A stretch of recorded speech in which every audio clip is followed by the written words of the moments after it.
Donc peut-être que je donne immédiatement la parole à Mademoiselle Pinault. Bonsoir à tous. Du coup, les faits sont déroulés dans la nuit de samedi à dimanche, aux alentours de 2h du matin. Moi, je rentrais d'un restaurant avec des amis, chez moi vers minuit 10. Il était convenu, en tout cas quand je suis rentrée sur la route, qu'on se retrouverait chez moi du coup avec Alain pour que je l'emmène le lendemain à l'aéroport pour qu'il parte en Israël.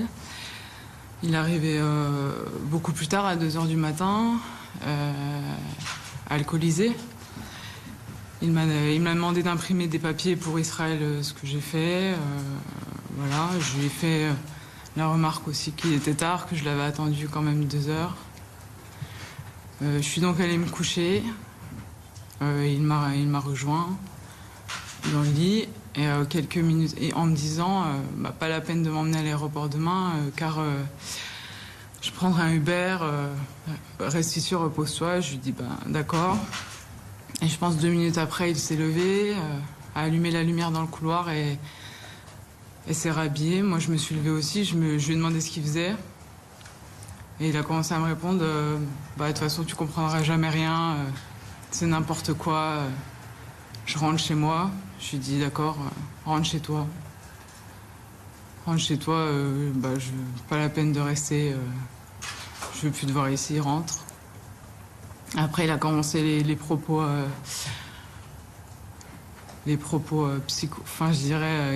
méchants, violents. C'est-à-dire qu'il a commencé à me dire que ma carrière était foutue, qu'il trouverait quelqu'un pour me niquer dans le judo, que c'était fini, que j'étais débile, que j'étais destructrice. Donc moi, je suis allée me rallonger dans mon lit et là, j'ai commencé à me boucher les oreilles parce que j'ai l'habitude d'entendre ce genre de propos de sa part et j'en avais marre parce qu'après, ça reste dans ma tête pendant des semaines. Forcément, je me sens dévalorisée, j'ai moins de confiance en moi depuis des mois.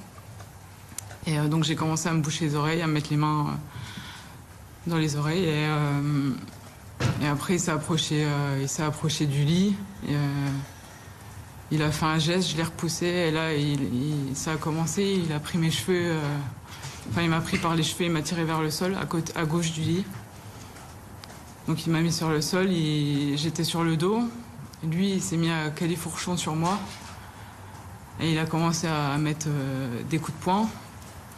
Droite, gauche, des deux mains en tout cas. Et moi j'ai essayé de l'arrêter, je lui ai dit Alain arrête. Je me suis même pas défendue, je sais plus où étaient mes bras, je me suis même pas défendue pour éviter les coups, mais j'essayais plutôt de le raisonner. Je lui ai dit d'arrêter, j'ai essayé de me relever, j'ai pris l'épaule contre le mur, il a tapé dans le mur, j'ai réussi à aller dans la pièce d'à côté, où à nouveau il m'a rattrapé, il m'a remis au sol et là il a commencé à prendre ma tête, à prendre mes cheveux, à me cogner la tête sur le sol, plusieurs fois aussi. Et là,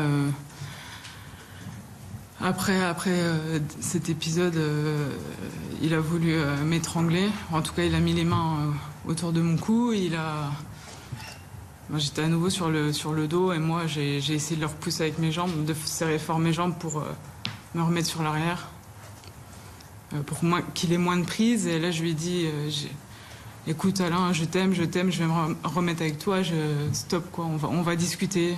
Et là il me dit ok, je te laisse discuter 2 minutes. Et en fait c'est le moment où il a perdu un peu il a desserré les mains, en tout cas, j'ai pu le repousser sur le côté et j'ai pu me relever, courir dans le couloir, il m'a rattrapé, ça a été... on s'est un peu projeté sur les murs, mais voilà, il m'a tiré les cheveux, j'ai des trous dans la tête. Et là, j'ai réussi, en fait, à ce moment-là, je me suis dit, c'est soit t'arrives à te dégager de lui, soit t'es morte. Parce que c'est mon instinct qui a parlé. Et je me suis dit, si tu sors pas de cet appartement, de chez toi, c'est fini pour toi. J'ai ouvert la porte, j'ai couru, on est arrivé du coup dans l'entrée, dans le couloir, dans l'immeuble. Là, il m'a retenu une dernière fois par les cheveux. J'ai sprinté dans les escaliers en criant au secours le plus fort possible. J'ai demandé de l'aide. Ensuite, je suis montée chez mes voisins, pas la première porte qui n'a pas ouverte, mais la deuxième. Je suis arrivée donc chez mes voisins tout au-dessus et c'est moi qui ai poussé la porte. Ils m'ont ouvert directement et je suis allée me mettre dans leur couloir. Ils m'ont demandé ce qui s'est passé. Je me suis fait cogner par mon entraîneur, par mon mec. Et voilà, ils ont pris soin de moi, ils ont appelé directement la police. Les policiers sont arrivés dans les 5 minutes, enfin dans les 10 minutes, c'est les pompiers qui sont arrivés avant. Et voilà, j'ai cru que j'allais y laisser ma vie. Et comme je l'ai dit, c'est mon esprit de guerrière, de combattante qui m'a sauvée. C'est le judo, c'est le fait que je puisse peut-être résister à ces coups, parce qu'ils ont été nombreux et jamais j'ai fait ça face à une violence comme ça. Jamais on m'avait giflé, jamais j'ai reçu de coups au visage en tout cas. Et je le souhaite à personne. Et aujourd'hui, je parle pour les femmes qui ont pu mourir pour des actes aussi violents, des femmes qui peut-être n'avaient pas la carrure ou le mental de s'en sortir, d'avoir cette voix qui te dit cours parce que échappe-toi, parce que là si tu restes ici, tu seras morte ou tu auras peut-être de sérieuses blessures. Et voilà, je pense que aujourd'hui je suis reconnaissante en tout cas envers le judo, envers la vie. Je pense la vie différemment et c'est tout. Je suis heureuse d'être là ce soir, mais évidemment triste du dénouement de l'audience de l'autre jour. Voilà. Alors pardon, on va faire un échange de questions-réponses si vous voulez bien après quelques observations de ma part. D'abord, je dois vous dire que j'interviens en cause d'appel dans les intérêts de Mademoiselle Pinault. Je découvre cette procédure à laquelle je n'ai pas assisté en première instance, mais je la découvre avec stupéfaction. Et c'est mon regard de juriste, d'avocat, qui est stupéfait par la décision qui a été rendue par le tribunal correctionnel de Bobigny, pour plusieurs raisons. D'abord, il s'agissait d'un dossier qui a été jugé en comparution immédiate. Comparution immédiate, pourquoi ? Parce que, comme vient de l'indiquer Mademoiselle Pinault, en réalité, c'est un dossier de flagrance. Un flagrant délit, comme on disait à l'époque, c'est-à-dire que ça a été jugé par une chambre spécialisée dans les flagrants délits. Pourquoi est-ce que c'était une flagrance ?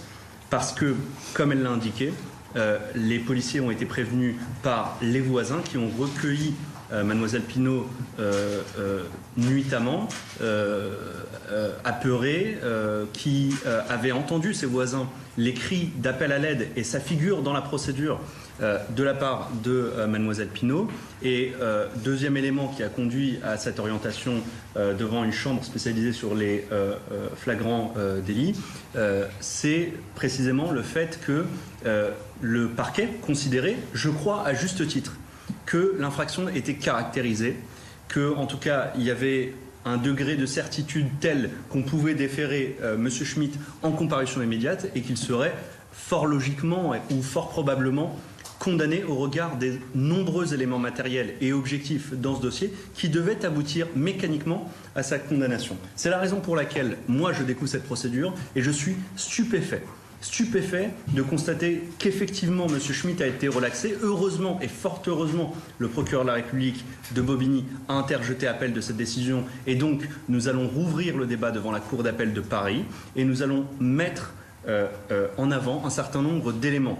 Les éléments qui figuraient déjà dans la procédure, à savoir les témoignages, les éléments objectifs, à savoir les certificats médicaux, puisque Mademoiselle Pinault a subi 10 jours d'ITT, c'est-à-dire qu'elle a subi un préjudice qui est très important. Et dans ces conditions, c'est un médecin professionnel qui a établi objectivement les blessures que vous pouvez d'ailleurs constater et qui malheureusement sont assez évidentes et qui pour autant n'ont pas conduit à la condamnation, encore une fois, de M. Schmitt, ce qui est encore une fois stupéfiant. Par ailleurs, il y a d'autres éléments naturellement. L'enquête de voisinage, ça a été dit, les témoins qui sont à charge pour M. Schmitt. Et puis, peut-être encore plus surprenant, les déclarations même de M. Schmitt. Et je voudrais en dire un mot. Les déclarations de M. Schmitt, c'est grosso modo, on s'est chiffonné. Il y a eu de la lutte entre Margot et moi. Et moi, j'aimerais juste traduire ça sur le plan juridique. Se chiffonner sur le plan juridique, ça s'appelle commettre des violences. Alors, peut-être maintenant, j'ai cru comprendre que la défense de M. Schmitt consistait à dire « Ah, mais ces violences étaient réciproques ». Que je sache, M. Schmitt est sorti de détention, en tout cas de garde à vue. Il n'a pas pour autant déposé plainte contre Mademoiselle Pinault, et ça remet en doute assez fortement, je crois, l'idée qu'il ait pu y avoir des violences réciproques. Par ailleurs, je constate que lors de sa conférence de presse, M. Schmitt vient indiquer que, au fond, Mademoiselle Pinault aurait monté des escaliers en se cognant contre les murs. Je rappelle qu'il n'y avait qu'une personne dont il est établi objectivement qu'elle était sous l'empire d'un état alcoolique, c'est M. Schmitt, et c'est pas Mademoiselle Pinault. Par ailleurs, je rappelle que la stratégie détestable de la défense, qui consiste à salir, à traîner dans la boue, puisque c'est ce à quoi on a assisté toute la journée, traîner dans la boue la victime et se victimiser soi-même, puisque c'est peu ou prou la position de M. Schmitt, est proprement scandaleuse. Et je crois que si des juges ont pu se tromper, ou en tout cas avoir une mauvaise lecture, me semble-t-il, de ce dossier, tel ne sera pas le cas devant la Cour d'appel de Paris. En tout cas, on veillera à ce que ça ne soit pas le cas. Un dernier mot sur cette décision de première instance, et puis ensuite on répondra peut-être à un certain nombre de questions. C'est le pourquoi. Pourquoi est-ce qu'au fond, eh bien, le tribunal a pris cette décision ? Du côté de Mademoiselle Pinault, il y a le message très clair qui est le suivant. D'abord, on a constaté un certain nombre de dérives dans les soutiens que Mademoiselle Pinault reçoit naturellement, et notamment une mise en cause du tribunal. Il est hors de question, du côté de la défense, si j'ose dire, de Mademoiselle Pinault, de remettre en cause ou d'appeler à la haine d'une quelconque manière, et je suis formel là-dessus, à l'encontre naturellement des magistrats qui ont rendu cette décision.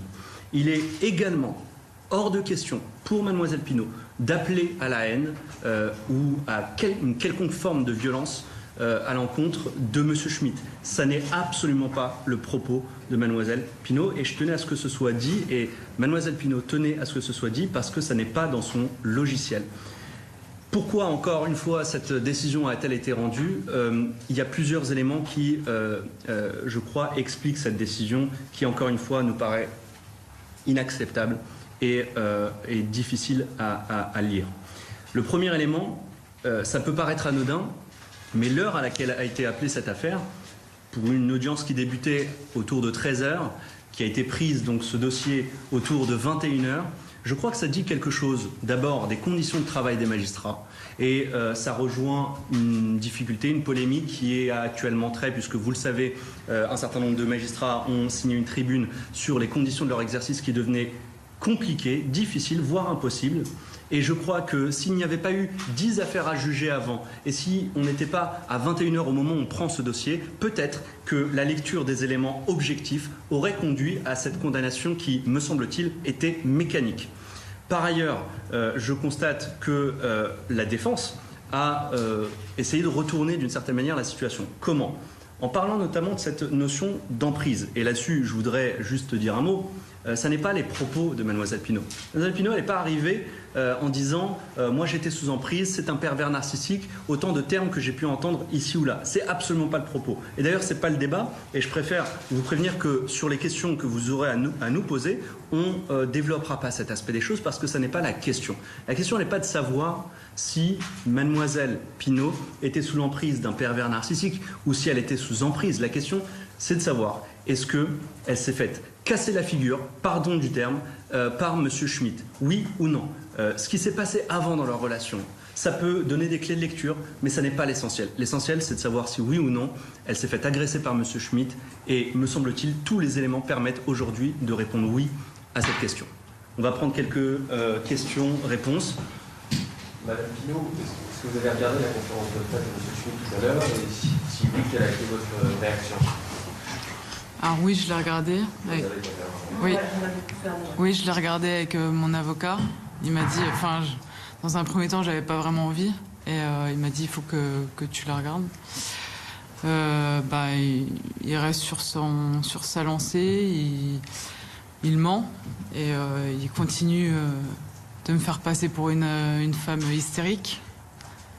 Et voilà, j'ai juste à dire qu'il ment et c'est tout. Comment vous avez vécu sa relaxe au tribunal? Forcément, j'ai été étonnée parce que tout le monde était, je pense, de mon côté. J'avais du monde qui me disait mais ça va aller, c'est bientôt fini, il va être puni pour ce qu'il a fait, pour les violences et il faudra que tu tournes la page, il faudra que tu passes à autre chose. Et c'est vrai que ça a été une très longue journée parce qu'on a passé 12 heures, 11 heures à attendre et finalement on se rend compte que c'est pas ce qui se passe et qu'on contrôle plus rien, en tout cas qu'il est relâché dans la nature. Et moi j'ai eu forcément peur, je suis pas retournée chez moi forcément. Est-ce que c'est la première fois qu'il levait la main sur vous? Première fois qu'il me touchait le visage, oui. Il m'a jamais giflé, il m'a jamais donné de coup de poing avant ça. Après il y a eu 2 épisodes qui ont été violents avec lui en 4 ans. Il y a une fois où il a saccagé mon appartement et une autre fois où il a mis ses mains autour de mon cou. Après, c'est parti un peu en crise de panique pour moi. C'était la première fois que je subissais ça. Mais sinon, non, il n'a jamais touché à mon visage. Par rapport à... Je vais revenir là-dessus, et précisément, vous parlez de gifles et de coups de poing, ou de gifles et de coups de poing. C'est les deux? Non, là, c'était que des coups de poing et la tête qui cogne contre le sol. Et il m'a étranglé aussi. Ouais. Mais il n'y a pas eu de gifle. Non. Ouais, coup de poing. Qu'est-ce que vous attendez aujourd'hui de la justice? C'est un appel qui a été fait par le parquet. Ce qu'on attend de la justice, tout simplement, c'est qu'elle fasse son travail, en réalité. Je crois que le tribunal correctionnel est passé à côté de cette procédure. Il est passé à côté de la vérité, et c'est tout simplement de rétablir la vérité dans ce dossier, de rétablir Mademoiselle Pinault dans son honneur, parce que d'une certaine manière, cette décision de relax, c'est une décision de condamnation de Mademoiselle Pinault, qui, au fond, est traitée de menteuse. Et ça, c'est inacceptable, compte tenu de l'ensemble des éléments, et c'est la raison, je crois, pour laquelle cette affaire a suscité une vague d'émotions assez importante, parce que quand on regarde tout simplement le récit qui est fait par Mademoiselle Pinault, les contusions dont elle est marquée, je crois que, et puis les déclarations des uns et des autres, y compris les déclarations de M. Schmitt, qui reconnaît sans le dire des violences, eh bien, je crois qu'il y avait tout lieu de condamner. Donc oui, c'est ce qu'on attend d'une décision dans la Cour d'appel. Juridiquement, qu'est-ce que vous pouvez faire d'ici l'appel pour étoffer le dossier, puisqu'on est quand même encore dans une version contre-version qui est juste compliquée? Alors, de notre côté, on se réserve la possibilité de solliciter un supplément d'information. C'est possible en cause d'appel, c'est-à-dire que devant la Cour d'appel, on pourrait demander à ce que d'autres vérifications soient faites.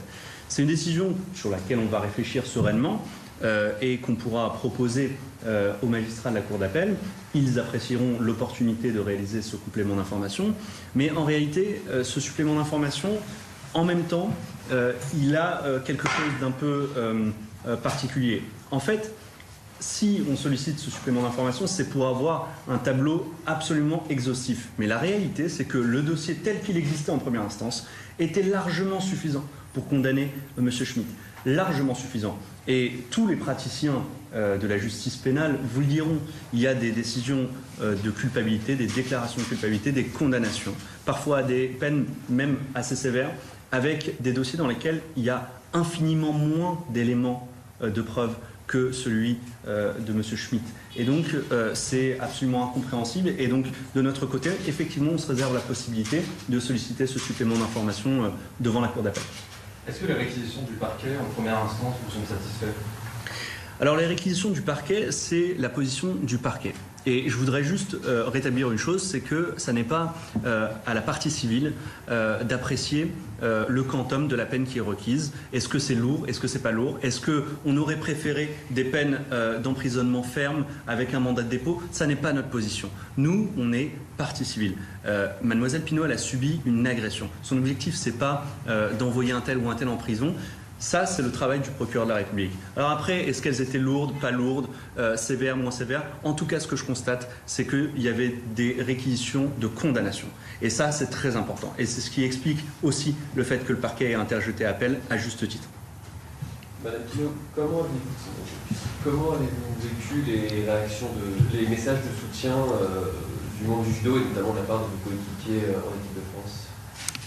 J'ai vécu cette entraide comme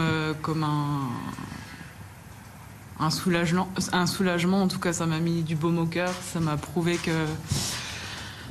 qu'il y avait du monde pour me soutenir. Ça m'a prouvé que le monde du sport était là à mes côtés. Et je pense que c'est très important, notamment l'équipe de France de judo avec qui j'ai partagé des moments fabuleux cet été aux Jeux Olympiques. Et ça, je leur dois vraiment toute ma sympathie et je les remercie pour ça. Et ça va au-delà du monde du sport. Voilà, il y a d'autres gens qui m'écrivent, qui me remercient de prendre la parole, qui me disent que je suis courageuse, que moi aujourd'hui, je veux aussi parler pour ces femmes qui ne s'en sont pas sorties et voilà, en tout cas, ça m'a vraiment aidé à tenir le choc aussi, parce que c'est pas évident ces derniers jours.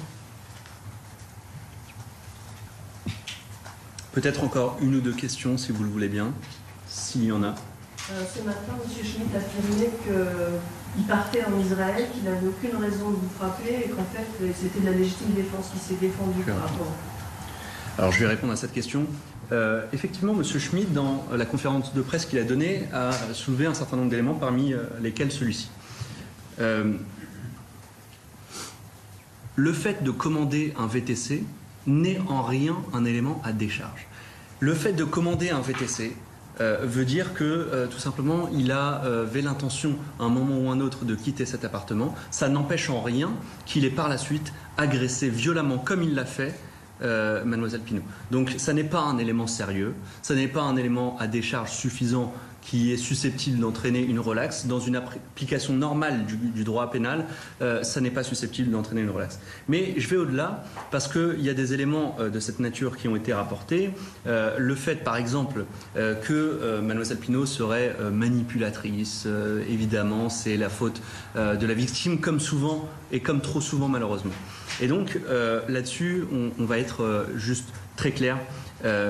C'est une stratégie extrêmement classique dans ce type de procédure, trop classique malheureusement, et on n'y prête pas la moindre attention. C'est la raison pour laquelle d'ailleurs le procureur de la République, en connaissance de ces arguments de défense on ne peut plus classiques, avait requis la condamnation de M. Schmitt à juste titre.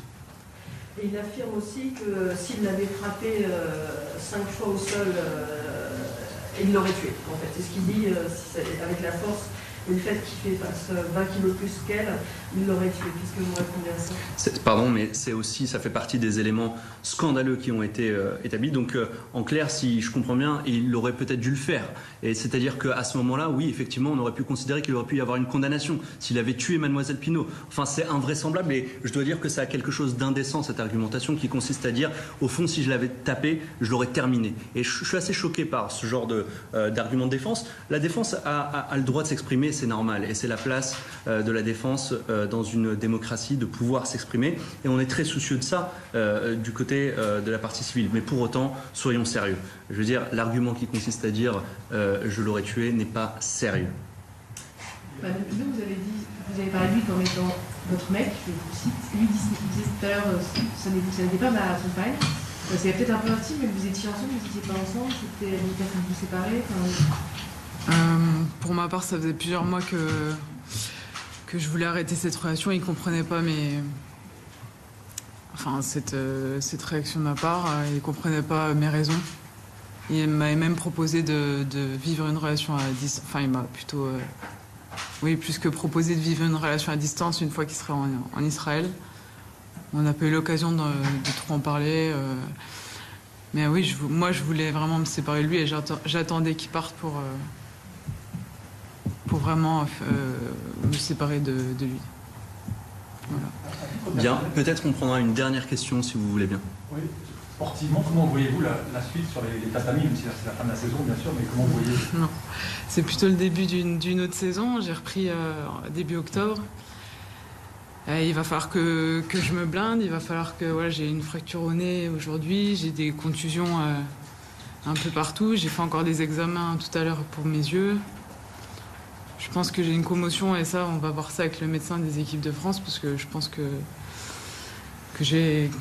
la tête a tellement frappé que j'ai quelque chose, enfin une commotion et en tout cas c'est plus peut-être un mois de repos pour guérir de ça et en tout cas je vais mettre toutes les cartes de mon côté pour revenir vite sur les tatamis une fois que je serai en forme psychologiquement surtout je pense et retrouver une vie normale, retrouver la compétition, retrouver le monde sportif et voilà j'espère de tout cœur en tout cas que ça ira.